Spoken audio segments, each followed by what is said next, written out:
Alors le Front National est-il aux portes du pouvoir, Michel Onfray? Non, bien sûr que non. D'abord, je pense qu'il faut voir à qui profite le crime. On sait que les sondages annoncent tout sauf ce qui a lieu. On devrait quand même faire la critique des sondages. En 2002, aucun sondage n'avait prévu Jean-Marie Le Pen au deuxième tour.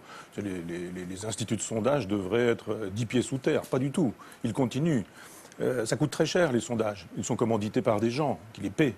Les questions sont posées pour qu'on obtienne un certain type de réponse. Donc on a fait ce sondage pour que le seul personnage qui puisse être prétendument susceptible de battre Marine Le Pen, qu'on utilise toujours comme un épouvantail, ce soit Nicolas Sarkozy qui va arriver à la tête de l'UMP comme un sauveur bientôt. Enfin là, en l'occurrence, dans ce sondage, Alain Juppé bat également Marine Le Pen et François Fillon de la même manière. D'accord, mais le but c'est de dire que l'UMP, c'est le seul parti politique qui est susceptible de battre Marine Le Pen.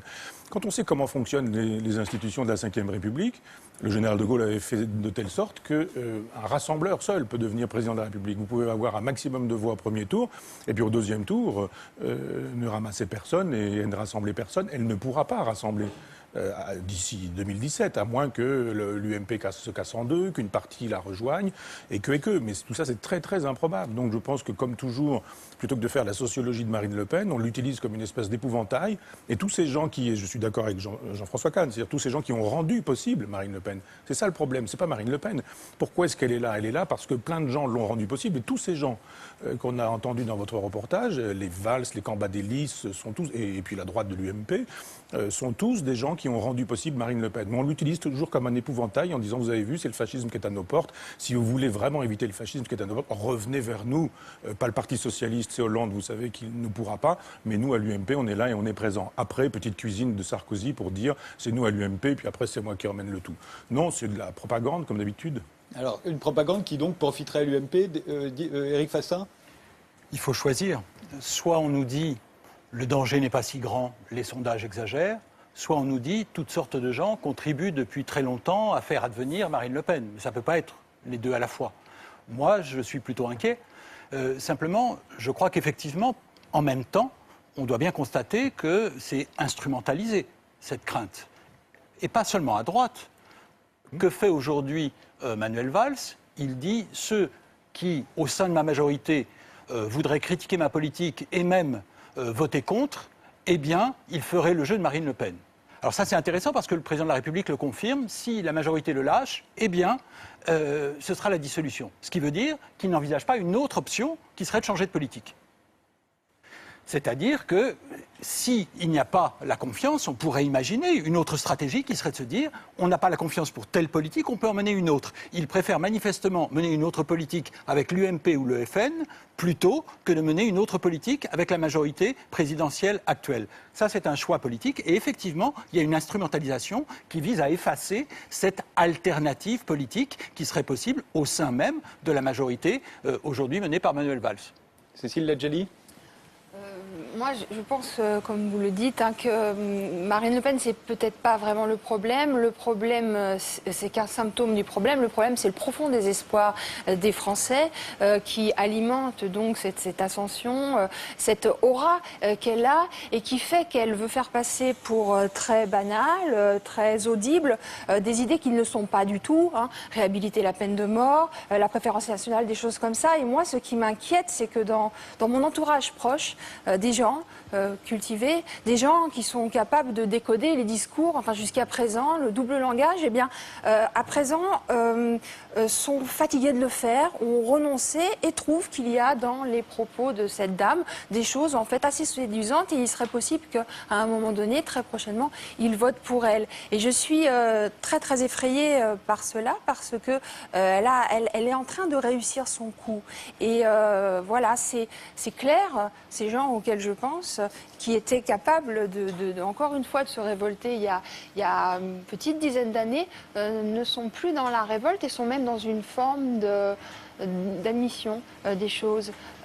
Et je suis très inquiète. Je ne suis pas totalement d'accord avec ce que vient de dire ma voisine. Il ne faut pas oublier que le réel, depuis que François Hollande est président, joue pour le Front National. Mais au-delà des sondages, moi, ce qui me frappe, c'est de constater à quel point la classe politique, Front National exclu, a l'air de considérer maintenant que Marine Le Pen est inéluctablement au second tour de 2017. C'est tout à fait surprenant. C'est ce que dit ce sondage. Ensuite, la phrase de Manuel Valls, il faut la dire exactement, il est au port du pouvoir si on ajoute une crise institutionnelle. Ce qui me gêne dans cette perception, c'est d'abord le fait que le Front National serait dans un univers complètement détaché de la quotidienneté politique sur laquelle on n'aurait rien à faire. Et le deuxième élément, c'est de laisser croire que le mouvement d'ascension du Front National est à ce point fatal qu'en réalité, les politiques classiques ne parviendraient jamais à s'y opposer. Et cela, c'est très dangereux. Le Front National, il est au sein d'un univers politique, il coexiste avec d'autres forces, et ces forces-là ont tout de même une mission, une charge, si elles sont opposées au Front National, de tout faire techniquement, politiquement, pour le réduire. C'est tout simple. Il faut savoir comment après, bien sûr. Jean-François Kahn. Ils ont raison, ce qu'on a entendu de ils ont raison sur l'instrumentalisation. C'est très clair, puisqu'il dit, en fait, il y a un grand mouvement aujourd'hui pour essayer de changer les institutions, pour améliorer, pour modifier ces institutions qui sont d'une rigidité et qui sont une des raisons de la crise dans laquelle on est. Et vous avez vu ce qu'il dit. Ah, vous voulez modifier les institutions? Mais alors, regardez, Marine Le Pen est au port du pouvoir. Donc, il instrumentalise le fait qu'elle est au port du pouvoir pour dire on n'a pas le droit de discuter de ça, c'est-à-dire du problème de faire évoluer les institutions. Cela étant, il y a quand même un véritable danger. Si on analyse la dernière élection qui était les européennes, c'est là où elle a fait, pour l'instant, le plus gros score. Non, pardonnez-moi, elle a fait beaucoup moins qu'elle n'avait fait. C'était meilleur aux Elle a élections perdu 1 700 000 voix depuis les élections présidentielles. Écoutez, vous voulez que ce que je veux dire, ce que je pense, si les gens qui se sont abstenus avaient voté tous, je pense qu'elle aurait fait un peu plus. Parce que les abstentionnistes, c'est une abstention de rejet, de dégoût, qui ne veulent pas voter Front National. Si on les force à voter, franchement, on aurait des surprises. Bref. Vous pensez que les abstentionnistes voteraient également? L'argument comme quoi elle a perdu les voix, bon. Mais si on analyse ce scrutin, on s'aperçoit d'une chose, c'est où est-ce qu'elle a fait un énorme score? C'est pas dans les circonscriptions de la droite traditionnelle, contre-révolutionnaire, la Vendée, la Manche, les Deux-Sèvres, etc. Là, elle a fait un score relativement moyen. C'est la droite qui est forte. C'est pas dans les fiefs de la grande bourgeoisie, d'argent, etc. Neuilly, le Château, je sais pas où. Non, c'est dans les circonscriptions les plus profondément populaires.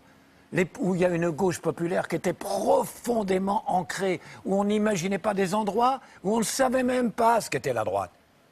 Depuis 80 ans, on ne savait même pas ce qu'était la droite. À la limite, c'était communiste contre socialiste. Et d'ailleurs, d'une façon plus générale, la gauche, d'après les derniers sondages, celui dont vous parlez, perd 12% par rapport aux européennes. L'UMP gagne quoi? Rien. Mélenchon gagne quoi? Rien. Les écologistes gagnent quoi? Rien. Alors ils vont un peu à Bayrou, 2%, et le reste vont au Front National. Donc alors il faut se poser la question, c'est un électorat de gauche populaire, absolument écœuré, qui considère qu'il a été à tort ou à raison d'ailleurs, trahi, qu'il est victime d'une escroquerie, etc., qui aujourd'hui, dans sa fureur, dans sa colère, vote Front National. Et pourquoi c'est possible? Et pourquoi? Parce que vous me direz, et pourquoi il ne vote pas UMP? Pourquoi c'est possible? Parce que ce qu'on a négligé, ce qu'on n'a pas voulu voir, c'est que Marine Le Pen, c'est pas son père. C'est-à-dire qu'elle a renoué. Elle a compris qu'il y avait deux rejets dans la société. C'est un constat, ce que je dis, c'est pas un jugement. Deux rejets. Il y a un rejet très profond, disons, des excès de l'idéologie 68arde en matière sociétale ou en matière de mœurs. C'est profond. On l'a vu avec les manifs contre le mariage pour tous. Il y a un rejet tout aussi fort des dégâts du néolibéralisme en matière économique et sociale. Il y a des gens qui portent un rejet. Je ne vais pas copier, machin, etc. Il y a des autres, Mélenchon, qui portent l'autre rejet. Elle a dit, ben moi je porte les deux. Je vais prendre les deux. Je vais faire la synthèse des deux. On n'a pas entendu sur le mariage pour tous. Et en l'occurrence, quand même n'était pas du tout le plus hostile. Vous avez raison. Beaucoup moins que celui de l'UMP. Vous avez totalement raison. Mais bon, mais elle surfe quand même sur ces deux rejets. Et donc voilà, elle prend l'ensemble. C'est-à-dire, elle parle pour le même prix. Vous avez De Villiers et Marchais. Elle a les deux discours. Ce qui renoue avec le discours de 1920-1925. C'était ça, à l'origine, etc. Donc voilà, et on n'a pas voulu voir ce changement profond dans le discours. Mais aujourd'hui, cette désillusion, cette colère, cette rage, elle va vers elle, parce qu'elle tient un discours dans lequel ils se reconnaissent à 50%, alors que dans la droite, ils se reconnaissent en rien. Néanmoins, je vais donner la parole à Kautarchi, mais néanmoins, même si le Front National aujourd'hui se targue d'être le premier parti de France, avec 25%, parti ouvrier. 25% des suffrages exprimés aux européennes, et là, ce sondage tend à dire que ça se confirme, on peut être le premier parti de France comme le Parti communiste l'a été pendant longtemps, et quand personne ne s'allie avec vous, vous n'arrivez pas aux portes du pouvoir, comme on dit aujourd'hui. Pourquoi est-ce qu'aujourd'hui, Marine Le Pen... Il y a quelque chose, moi je ne comprends pas pourquoi la presse ne le dit pas. Le scrutin à 2 tours, je sais que ça intéresse personne de parler de scrutin, mais notre scrutin électoral, c'est un scrutin qui fait qu'avec 19%, Marine Le Pen, vous n'avez pas de député. On a trouvé ça formidable. Ah, c'est formidable, on a un scrutin avec 19%, on n'a pas de député. Connerie formidable. Parce que d'abord, s'ils avaient des députés, on les verrait. On verrait qu'ils ne s'entendent pas entre eux, on verra qu'ils s'engueulent, on verrait qu'ils ne votent pas comme ils le disent. Bon, donc là, terrible. En plus... Du coup, elle peut dire comment, Front républicain, on n'est pas républicain, mais attendez, qui n'est pas républicain? Vous avez un scrutin où avec 19%, on n'a pas de député. Donc, à tout point de vue, c'est absurde. Mais ce qu'on n'a pas vu, c'est que vous n'avez pas de députés avec 19%, mais à 22 et 23, vous les avez tous. Ça se retourne totalement. Vous imaginez pas le nombre de députés que peut avoir le Front National avec ce scrutin à partir du moment où il est à 22-23%. Et surtout s'il fait un peu plus que l'UMP. Là, c'est terrible. Et ça, on ne veut pas le voir. Kautarchi. Oui, la posture d'Emmanuel Valls me surprend et en même temps me désespère. Il est une sorte d'incendiaire qui s'étonnerait de voir grandir autour de lui des flammes qu'il a été l'un des premiers à allumer et qu'il ne cesse de nourrir. Moi, ce qui... Je ne sais pas pourquoi lui aurait-il été l'un des premiers à les allumer. En tout cas, l'un des premiers, en tout cas celui qui participe à les nourrir et à faire que...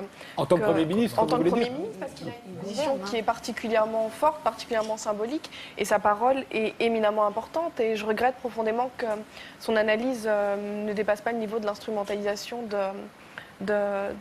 ce débat-là. Maintenant, par rapport à Marine Le Pen, moi j'ai le sentiment, enfin on parle très souvent de l'ascension de Marine Le Pen, mais de manière générale, c'est l'ensemble des partis républicains français qui se sont abaissés à son niveau et qui ont décidé d'aller sur son terrain. Je rappelle encore une fois l'énorme séisme symbolique qu'a été le lancement du débat sur l'identité nationale sous Sarkozy. C'est des choses qui marquent, c'est des choses qui ont créé des fissures importantes dans l'esprit des gens. Et il y a aussi, effectivement, comme le disait Cécile, une forme de phénomène où finalement chacun est décomplexé de dire ce qu'il pense et décide de penser tout haut ce qu'il pense tout bas.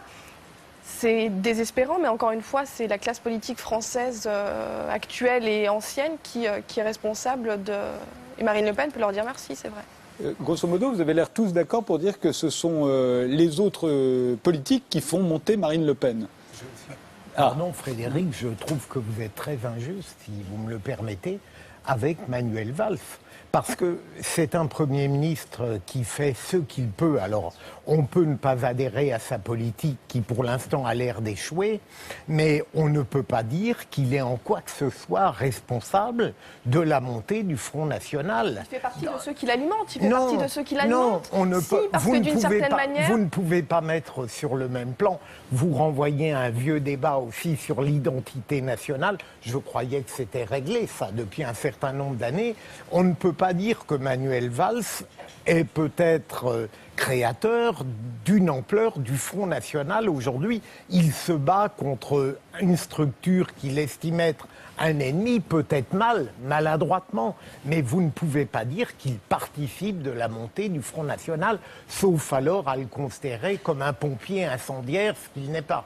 Moi, je considère qu'il y participe de manière très forte pour une raison simple. À partir du moment où vous êtes un ministre de gauche et que vous menez une politique qui, de manière assez étonnante, présente des caractéristiques d'une politique de droite, moi, je ne vois pas comment est-ce que vous pouvez, à partir de ce moment-là, décider que les gens qui seraient d'une classe populaire, qui seraient des classes moyennes, qui seraient des quartiers défavorisés, devraient comprendre finalement cette espèce de revirement de cap sans considérer que finalement la seule option, la seule issue, la seule personne qui s'intéresse à leur histoire, la seule personne qui parle d'eux, soit Marine Le Pen, sans qu'en même temps il ne lui accorde son adhésion et son vote. Donc effectivement, Manuel Valls, pour moi, me paraît tenir une position particulièrement ambiguë et je souhaiterais que ses paroles et que ses actions soient beaucoup plus en adéquation avec son idéal démocratique et républicain. Éric Fassin ? François Hollande et Manuel Valls sont des responsables politiques qui sont aux responsabilités, donc ils sont responsables. Et ils sont responsables en particulier de deux manières.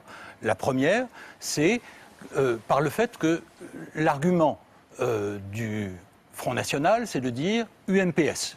C'est la même chose. Que fait en pratique le gouvernement avec le PS? La même politique que l'UMP. Autrement dit, il donne raison au Front National. C'est la première chose. La deuxième, c'est que l'autre fonds de commerce du Front National, c'est la dénonciation de l'immigration, de l'islam, des Roms, etc. Que fait Manuel Valls? Il reprend à son compte en 2012 des termes à peu près identiques à ceux de Nicolas Sarkozy en 2010 à propos des Roms, et on pourrait prendre beaucoup d'autres exemples. Donc, dans ces deux domaines, c'est donner raison au Front National, à la fois en reprenant ses arguments sur certains points et en les incarnant de l'autre. Mais j'ajouterai un autre élément, vous posiez tout à l'heure la question, après tout, comment il ferait pour arriver au pouvoir? On a une indication dans le sondage qui était donné tout à l'heure et que vous n'avez pas évoqué, c'est le fait qu'au deuxième tour, pourquoi François Hollande serait-il battu, d'après ce sondage, par Marine Le Pen? Parce que 82% des électeurs de Nicolas Sarkozy, selon ce sondage, choisiraient de voter pour Marine Le Pen plutôt que pour François Hollande. Donc, on voit bien la logique ensuite des appareils politiques, c'est de se dire je ne vais quand même pas aller contre mon électorat, on va faire des alliances. Ça se joue parfois au niveau local, mais ça pourra très bien se jouer au niveau national. Et en 2017, quand bien même ce serait l'UMP qui l'emporterait, on peut imaginer qu'il y aurait des ministres du Front National. Oui. Michel Onfray ? Je pense que Marine Le Pen peut dire des choses justes. Quand elle parle de l'UMPS, elle n'a pas tort. Elle dit quand même que sur des questions essentielles, comme l'Europe, comme l'euro, il y a à peu près des choses semblables. Comme il y a des choses semblables entre le Front de gauche de Mélenchon et puis le Front National. Donc il faut arrêter de penser entre droite et gauche. Il y a aussi une autre ligne de fracture, c'est l'Europe ou pas l'Europe. Et les gens ont bien compris quand même que l'Europe qu'on leur a présentée pendant des années comme ce qui sortirait la France du chômage, qui nous permettrait d'en finir avec la guerre, on aurait le plein emploi, ce serait l'amitié entre les peuples, ce serait extraordinaire, fantastique, merveilleux, formidable, on nous a dit ça et on a eu le contraire. Donc les Français ne sont pas débiles, ils ont juste compris que ça ne va pas, que ça ne marche pas, que cette Europe libérale, ça ne fonctionne pas, et droite et gauche, du moins UMP et Parti socialiste, pensent qu'il faut encore plus d'Europe. Comme à l'époque soviétique, s'il y avait des camps, c'est parce qu'il n'y avait pas encore assez de marxisme-léninisme. Et bien là, il faudrait encore plus d'Europe pour que l'Europe se soit bien. Non, l'Europe, ça ne marche pas. Et les gens qui nous disent que l'Europe ne fonctionne pas, eh bien, ce sont des gens qui ont l'assentiment populaire. Le Front National, le Front de gauche, l'aile gauche du Parti socialiste et l'aile sociale de l'UMP. Donc il y a une majorité de Français qui voudraient qu'on recouvre notre souveraineté perdue, qui voudraient que le contrat social passé avec l'Europe soit vraiment un contrat, c'est-à-dire on renonce à un certain nombre de choses, mais on a quelque chose en retour. Et Rousseau le dit bien, c'est-à-dire si on renonce à quelque chose, mais qu'en retour on n'obtient pas ce pourquoi on avait renoncé, alors à ce moment-là, on a le droit à l'insurrection. Et le droit à l'insurrection qui permet de dire on a revendiqué, on a renoncé à notre souveraineté, mais on n'a pas ce que vous avez proposé, eh bien ça suppose une insurrection. L'insurrection, elle prend la forme aujourd'hui, et Jean-François Kahn avait raison de le dire concernant Marine Le Pen, l'insurrection de quelqu'un qui nous dit mais moi je vous fais aussi bien du Georges Marchais que du Philippe de Villiers, en sachant très bien qu'il y a du Georges Marchais, du Philippe de Villiers chez Mélenchon aussi. Mais que la ligne de partage entre ces deux-là, c'est l'islam. Qu'ils défendent nombre de thèses communes, sauf que pour Mélenchon, c'est une chance, l'islam. Pour Marine Le Pen, c'est une catastrophe. Donc quand on a ces données-là, UMPPS, on défend l'Europe libérale, c'est fantastique, c'est merveilleux, c'est formidable. Les gens voient que ça ne fonctionne pas. On va de part et d'autre, Front National, Front de gauche. On voit que le Front National est sur des positions claires concernant l'islam et l'islamisme. Et on voit de l'autre côté que ça n'est pas la même chose. Moyennant quoi, Mélenchon dit je vais battre Marine Le Pen et il fait 3 fois moins qu'elle. C'est très intéressant, Michel Onfray, parce qu'il me semble que le seul moment où on a véritablement tué quasiment le Front National, c'est lors de la campagne de 2007. Je ne parle pas de la présidence, Nicolas Sarkozy, où sa campagne, que j'avais trouvée techniquement remarquable, avait quasiment étouffé le Front National parce qu'elle avait créé un objet politique non identifiable. Il prenait ce qu'il y avait, à mon sens, de meilleur à droite en l'accordant aux valeurs de gauche que peut-être elle s'approprie abusivement. Et donc cet objet politique non identifiable avait fait baisser le Front National. Et depuis, en réalité, on ne retrouve plus jamais cette synthèse, sauf Marine Le Pen, dans l'autre sens aujourd'hui, vous l'avez très bien dit. Moi, je suis d'accord un peu.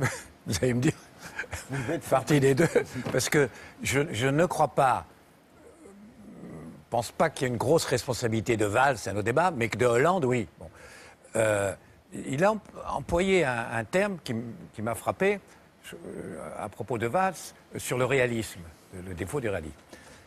Au fond, il y a quelque chose, à mon avis, qui contribue beaucoup au succès de Marine Le Pen. Beaucoup.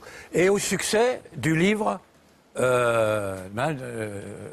sur la vie privée de M. Hollande. C'est la même chose, qui contribue aux deux. C'est quoi? C'est qu'aujourd'hui, il y a une espèce de totalitarisme soft, en particulier dans les médias, qui fait qu'on a complètement censuré, rendu presque insupportable l'idée d'utopie. C'est-à-dire de rêve, d'imaginer qu'il y a un après, qu'on peut peut-être tendre à quelque chose d'autre que la société actuelle, imaginer meilleur, etc. Terrible. Les médias sont très responsables aussi de cela. Or, ce qu'il y a de mieux dans la réalité d'aujourd'hui, quand on y réfléchit, c'est tout bête. C'était des utopies d'hier. La République, c'était une utopie. Le libéralisme, c'est une utopie. Le suffrage universel, c'est une utopie. La démocratie, c'est une utopie. Vous imaginez si on avait interdit de rêver? Si on avait dit, nous interdisons, nous censurons l'utopie. Donc on n'aurait pas pu penser la République, la démocratie. Le libéralisme, c'était inconcevable. Or, on a créé cette situation. Il n'y a pas d'après. Il n'y a pas d'au-delà de quelque chose qu'en plus on ne supporte pas. Personne ne défend, en vérité, le modèle aujourd'hui. Mais on ne peut pas rêver d'autre chose. Et pourquoi je disais que réalisme me frappe? Parce que c'est exactement comme en 40. Si je puis me permettre, on n'a pas besoin d'utopie quand des gens vivent avec 5 € par jour. Si, l'utopie, c'est de faire en sorte que ça ne se passe plus. Ça s'appelle pas une utopie, ça s'appelle une politique de gauche. Alors, je vais te dire pourquoi. 5 € pour vivre au quotidien. Mais l'utopie, c'est quoi faire pour que ces gens pour ça faire, pourquoi il n'y a pas un type, on l'a vu récemment, qui gagne 5 millions d'euros par an, alors que d'autres sont au-dessous de 950 000 € par an. Chacun bien imagine bien que c'est quand même pas la méchanceté des hommes, c'est aussi un système qui veut ça. Et donc imaginez que le système doit être modifié de telle façon qu'on n'ait pas ces écurseurs d'utopie. Et je pensais, quand il parlait de réalisme, il y a en 40, on pourrait dire la même chose, il n'y a pas besoin d'utopie, on est voiture, etc. Vous imaginez que quand on écoutait le Pétain en 17-18 juin, Pétain ne faisait pas des discours d'extrême droite, idéologiques, etc. Il disait qu'une chose, Pétain, je suis réaliste. Regardez la réalité. Moi, je tiens compte de la réalité. En réalité, on est vaincu. La réalité, c'est le fascisme qui domine. La réalité, c'est qu'il y a une alliance avec Staline. La réalité, c'est qu'on a 2 millions de soldats sur les routes. La réalité, c'est que... Regardez ça, la réalité. Moi, voilà, je suis un paysan, j'ai les pieds sur terre, je tiens compte de la réalité. L'autre en face, à Londres, c'est un dingue, c'est un fou. C'est un bizarre, qu'est-ce qu'il raconte? Eh ben non. Non, on a besoin qu'en 40, il y ait quelqu'un qui dit on va gagner la guerre. On a besoin que quelqu'un dise oui, on peut gagner la guerre. On a besoin de quelqu'un dire que, bien sûr, qu'il va y avoir l'Amérique qui va rentrer, l'Union soviétique qui va rompre, qu'on va... Voilà. Et aujourd'hui, on a censuré ça. Et ça, Hollande est responsable. Parce que Hollande ne porte aucun projet, aucun objectif, aucune perspective. Et ça fait le jeu de quelqu'un qui propose une utopie perverse. Celle du mal, peut-être. Mais qui propose quelque chose, qui propose du rêve, qui propose on peut changer, on peut, etc. Si personne propose enfin, si personne ne lui oppose quelque chose à ça, ben c'est ça qui prime, forcément. Mais on peut opposer, Jean-François, autre chose que de l'utopie au réel. Comme le disait Michel Onfray, on peut opposer le possible, le probable. L'utopie, c'est le réel que l'on façonne.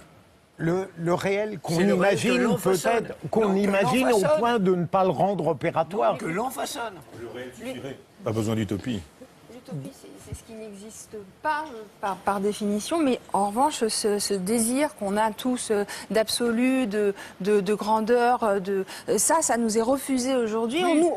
Quand on entend les débats et qu'on lit le feuilleton de la presse tous les jours, les turpitudes, les frasques des présidents, toute cette misère-là, on a l'impression qu'ils sont tous pourris, que notre pays est en décadence totale. Mais il faut dire, la France est un grand pays. Il y a des prix Nobel ici, il y a des médailles Fields qui dans notre pays des gens très forts en maths, des chercheurs.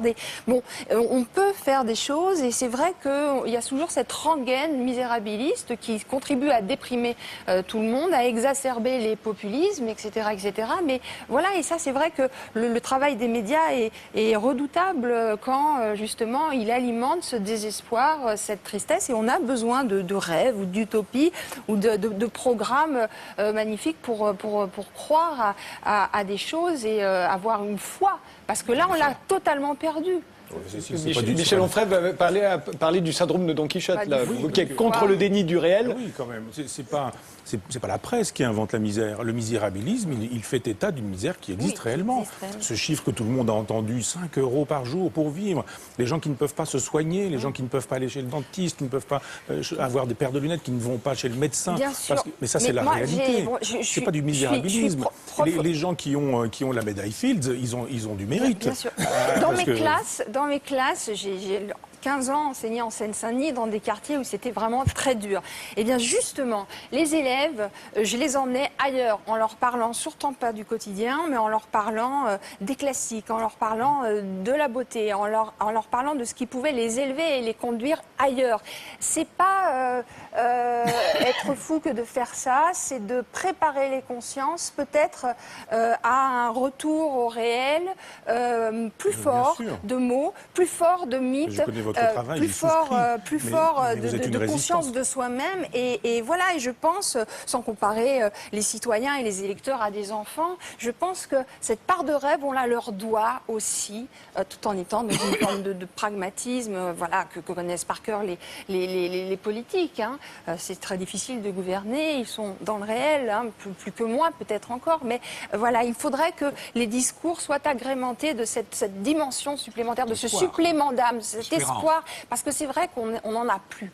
Et voilà, mais vous demandez un supplément d'âme et je comprends tout à fait et je partage votre opinion. Mais moi, j'ai le sentiment qu'on n'est plus dans cette situation. Ça fait très longtemps, entre guillemets, que de toute façon, on est actuellement simplement à la recherche d'une forme de cohérence entre les personnes pour lesquelles on a voté et les politiques qui sont proposées. À partir de ce moment-là, où vous avez un tel écart entre les politiques sociales qui étaient présentées comme celles qui allaient, d'une manière ou d'une autre, permettre une sorte de baisse du chômage, une baisse de la pauvreté, de la paupérisation, et que finalement on voit un gouvernement qui s'acharne toujours à frapper, à taper sur les mêmes personnes, sachant qu'elles sont déjà les plus faibles. À ce moment-là, je veux dire, ce dont vous parlez me fait penser à une sorte de quête poétique à la recherche d'un poète qui pourrait animer la place du marché le dimanche après-midi. Et moi, je suis tout à fait pour ce type de choses. Mais on n'est pas dans de la poésie. On n'est pas dans une recherche artistique. On n'est pas à la recherche d'un homme qui serait une sorte d'artiste. On est simplement à la recherche d'hommes politiques capables d'être intègres et de garder une certaine forme de cohérence avec ce pourquoi nous les avons élus. Et moi, je suis totalement sidérée, encore une fois, par le gouffre qui existe entre les politiques telles qu'elles étaient présentées par François Hollande lorsqu'il nous présentait son projet et ce qu'il fait actuellement. Et cette espèce de silence total, d'indifférence totale qui fait, par rapport au livre de Valérie Trével, que finalement, lorsqu'elle dit de lui il parle des pauvres en les traitant de sans dents. Finalement, ça, personne ne sait si c'est vrai ou si c'est faux. Mais en même temps, beaucoup de gens semblent le croire. Et si beaucoup de gens semblent croire que François Hollande est capable de parler des pauvres et des classes populaires de cette manière-là, c'est que d'une manière ou d'une autre, il s'est positionné d'une certaine manière qui rend possible, encore une fois, ce type de croyance. Et on est dans cette problématique. Juste, et on va finir avec cette question. Ce que vous semblez reprocher au gouvernement socialiste, à savoir de ne pas avoir rempli les promesses qu'il avait faites, j'imagine que vous pourriez dire la même chose, Philippe Bilger, de Nicolas Sarkozy, qui a été élu en 2007 et qui a, à l'époque, c'est vrai, pris beaucoup de voix au Front National. Toutes ces voix sont retournées au Front National en 2012. Nicolas Sarkozy, j'ai eu la détestation parce que l'état de droit promis irréprochable a été une catastrophe. catastrophe. Mais je vous trouve, pardon de dire en permanence que vous êtes trop sévère, il me semble que dans certains des propos, on a l'impression que cette classe politique, de droite ou de gauche, serait animée par une mauvaise foi structurelle et qu'elle s'acharnerait à rendre encore plus grave des problèmes qui existent pourtant dans le réel. Quelle est la différence entre le François Hollande de 2012, c'est qu'il était candidat et qu'il proposait des espérances. Et que après, il a découvert le réel, il s'est affiché social-démocrate, il le gère peut-être mal, ce réel. Mais on ne peut pas raisonner en disant qu'il y a une trahison presque indélébile de sa part parce que tout à coup, il découvre que c'est extrêmement difficile et que Créon, à côté de lui, était dans un statut infiniment confortable. Je vous trouve un peu sévère tout de même à l'égard de la réalité de l'action politique. Éric Fassin.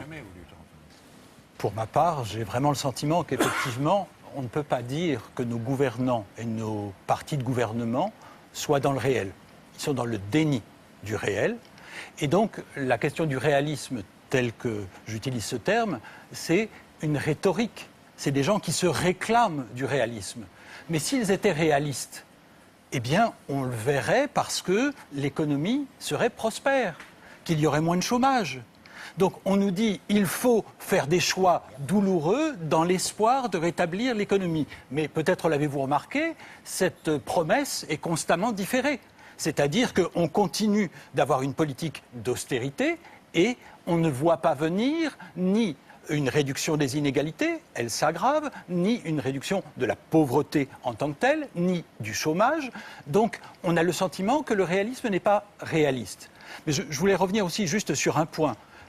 Dire à propos de la différence entre le Front de gauche et le Front national qu'elle tiendrait seulement au fait que le Front national est hostile à l'islam, ce qui ne serait pas le cas du Front de gauche. Effectivement, le Front national est homophobe et homophobe aussi, bien sûr, mais islamophobe, xénophobe et beaucoup d'autres choses encore.